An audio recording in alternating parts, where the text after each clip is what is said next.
Dios bendiga a todos en este día.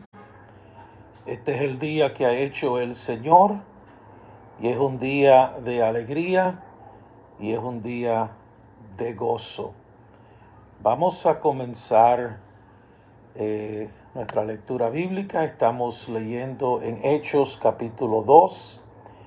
Hechos capítulo 2. Y lo leemos en el nombre del Padre, del Hijo y del Espíritu Santo.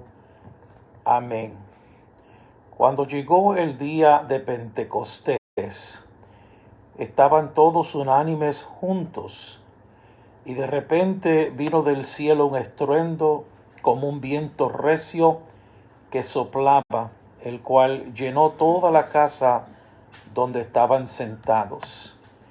Y se les aparecieron lenguas repartidas como de fuego, asentándose sobre cada uno de ellos. Y fueron todos llenos del Espíritu Santo, y comenzaron a hablar en otras lenguas según el Espíritu les daba que hablasen. Moraban entonces en Jerusalén judíos, varones piadosos de todas las naciones bajo el cielo. Y hecho este estruendo, se juntó la multitud, y estaban confusos porque cada uno les oía hablar en su propia lengua. Y estaban atónitos y maravillados, diciendo: mirad, ¿no son galileos todos estos que hablan? ¿Cómo pues les oímos nosotros hablar cada uno en nuestra lengua en la que hemos nacido?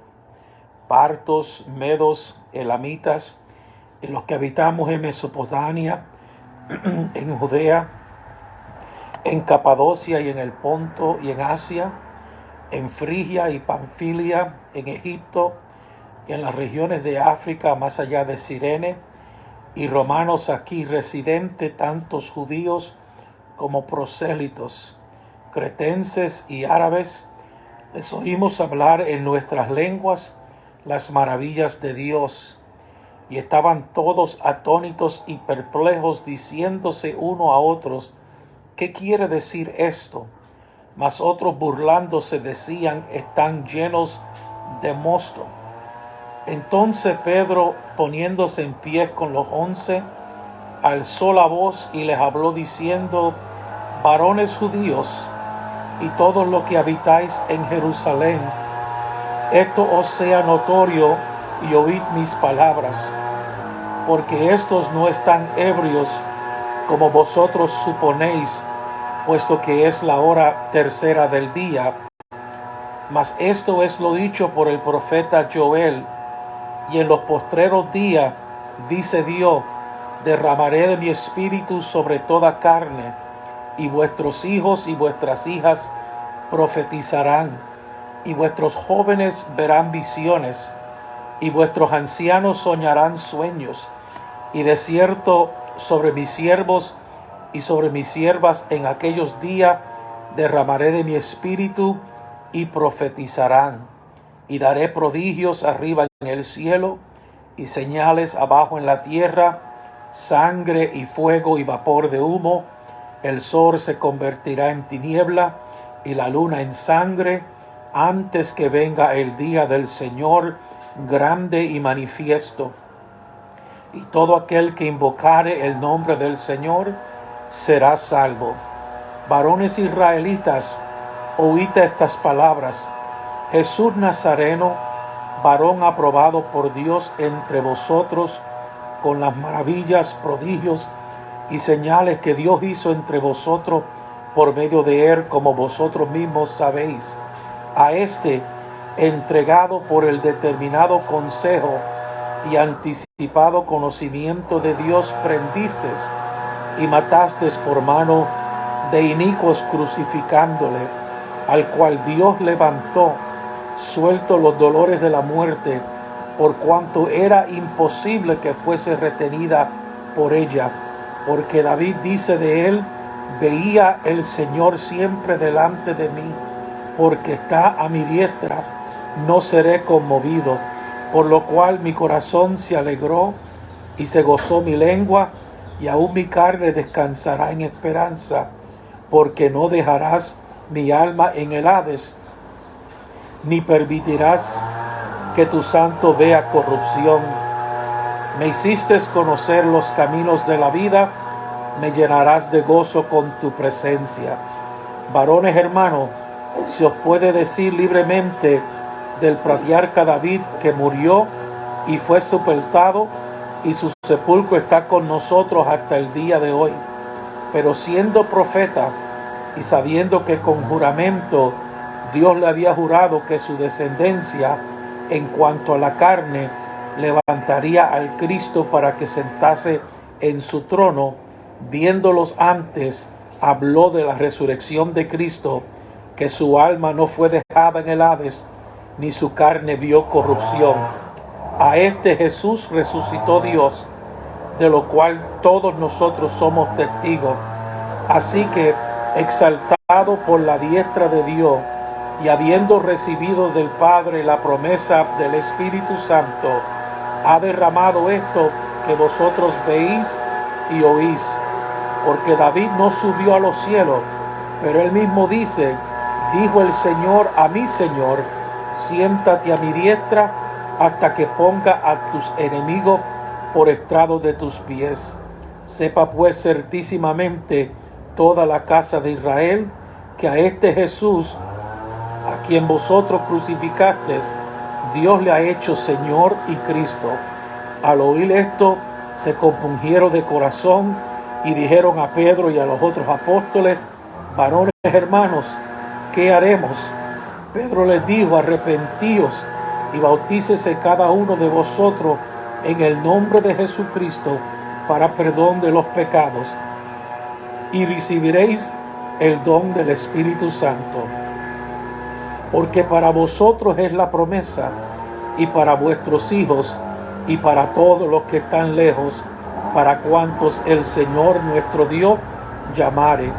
Y con otras muchas palabras testificaba y les exhortaba diciendo: sed salvos de esta perversa generación.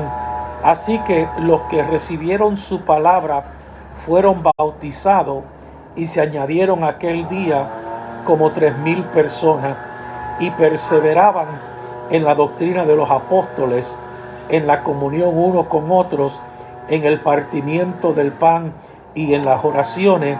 Y sobrevino temor a toda persona, y muchas maravillas y señales eran hechas por los apóstoles.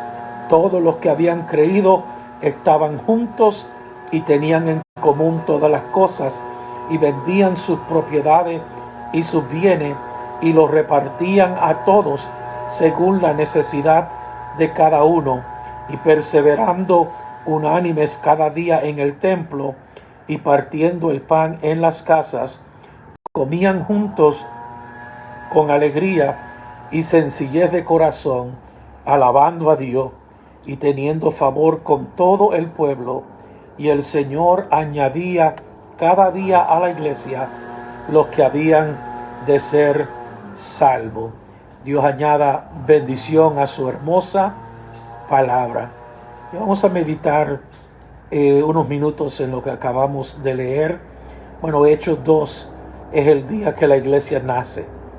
Hechos 2 es el día que la iglesia comenzó, y Hechos 2 es el modelo que quedó dejado para que cada iglesia del Señor Jesucristo se pareciere a la iglesia que es descrita en Hechos capítulo 2. Y algunas cosas interesantes que quiero mencionar.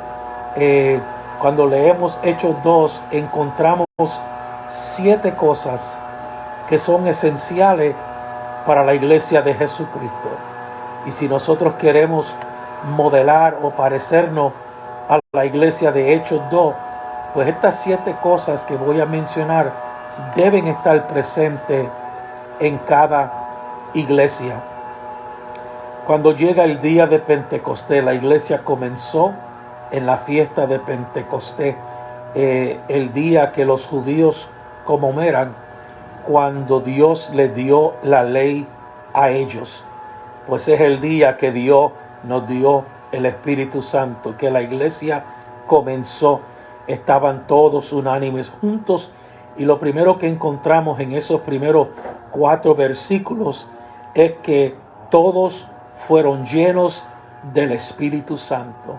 Si se recuerdan, en el capítulo 1, Jesús le dijo: esperen, no empiecen nada hasta que no hayan sido bautizados con el Espíritu Santo. Y cuando llegó el día de Pentecostés, fueron todos bautizados, llenos del Espíritu Santo. Un evento hermoso, algo glorioso. Todos hablaban en lenguas, como la gente los veían como borrachos. Todos estaban moviéndose o reaccionando a la presencia de Dios. Y luego nos dice que había mucha gente allí. Bueno, para esta fiesta judía se estima que podían haber millones de personas. De acuerdo a los escritos del historiador Josefo, y ahí nos menciona todas esas personas de los diferentes países. Emma dice de todas las naciones bajo el cielo. Habían judíos y convertidos al judaísmo de todas partes del Imperio Romano, y ahí nos menciona los países donde estaban, pero dice que se maravillaron porque les oía hablar en las lenguas de ellos, en las lenguas de sus países, las maravillas de Dios, y comenzaron a preguntarse: ¿qué es esto? Y como siempre, hay algunos que se burlarán y dijeron que estaban borrachos. Lo segundo que encontramos es que se levanta Pedro, lleno del Espíritu Santo, con los otros, y comienza a predicar el primer mensaje que se predicó cuando la iglesia abrió. El Espíritu Santo abre las puertas de la iglesia, llena a todos de su poder, de su plenitud, llena a todos de ese bautismo glorioso, y luego se levanta Pedro y comienza a predicar un mensaje. Y si usted escuchó el mensaje conmigo, pues es un mensaje cristocéntrico, es un mensaje donde él traza las escrituras del Antiguo Testamento, donde él habla de la muerte y resurrección de Jesucristo. Ellos necesitan convertirse al Señor. Lo segundo que es esencial para la iglesia de Jesucristo es que esté predicando un mensaje ungido, un mensaje que es cristocéntrico, que trae a la gente donde Jesucristo. Nótese que Él no hace el llamado, son ellos que hacen el llamado. El Espíritu Santo compungió sus corazones y preguntaron: ¿qué debemos hacer para ser salvos?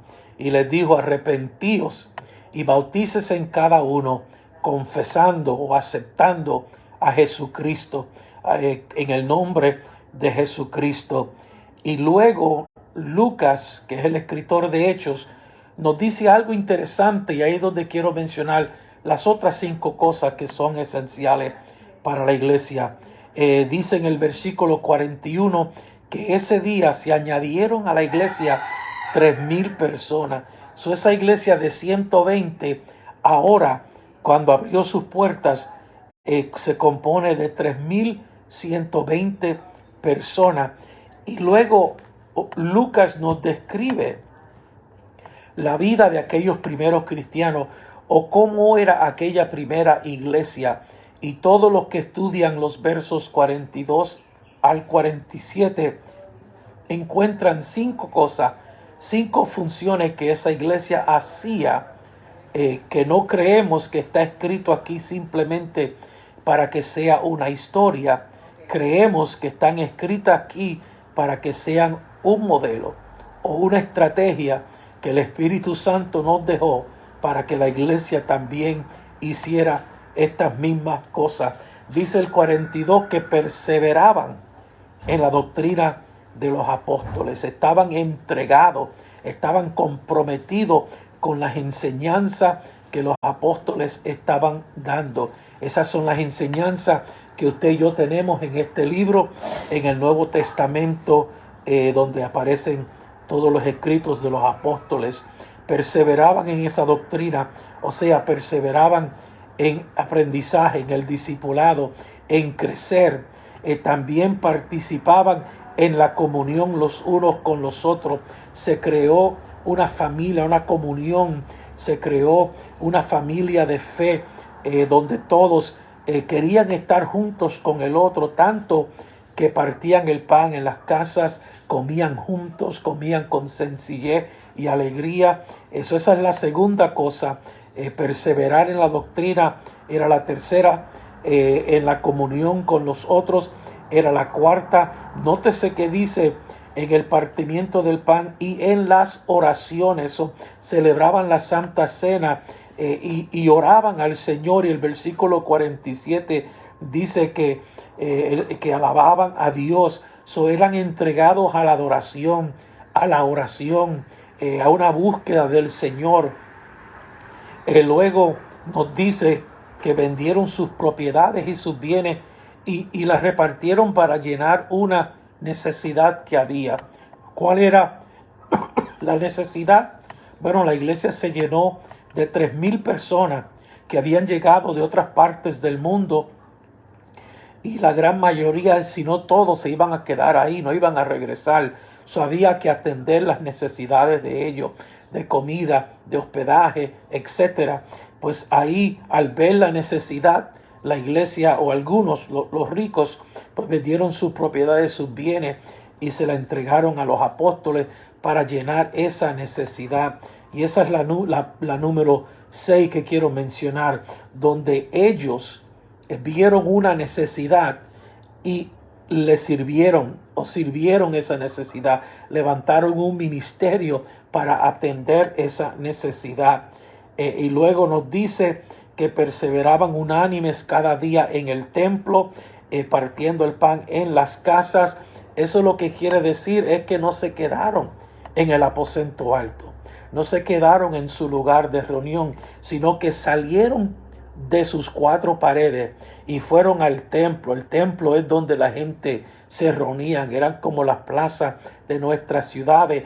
Allí fueron a compartir con ellos. También partían el pan en las casas. En otras palabras, la iglesia salía de su lugar de reunión e iba a la comunidad a evangelizar, a compartir con ellos la grandeza del Señor. Meditando en Hechos capítulo 2, que es el primer día de la iglesia, que es el modelo que Dios nos dejó, que así debe ser la iglesia. Quiero repetir esas 7 cosas que son esenciales en la iglesia del Señor Jesucristo. Cada iglesia debe tener estas 7 cosas. Número 1, la llenura del Espíritu Santo. Número 2, que se predique un mensaje cristocéntrico, un mensaje bíblico, un mensaje que hable al corazón de los hombres sobre el arrepentimiento. Número 3, es una iglesia que participaba, que era entregada a la enseñanza de la Biblia. Era una iglesia entregada a comunión los unos con los otros. Era una iglesia entregada a la adoración, alabando a Dios, orando al Señor. Era una iglesia que veía una necesidad y levantaba un ministerio, levantaba un servicio para atender esa necesidad. Y era una iglesia que no se quedó dentro de sus 4 paredes en el aposento alto, sino que salió a donde estaba la gente para hablarle de este Cristo resucitado. Permita Dios que cada una de nuestras iglesias se parezca a la iglesia de Hechos 2. Dios te bendiga en este día. Nos veremos el lunes a las 7:30, esperando que Dios te dé un fin de semana glorioso. Y aprovecho para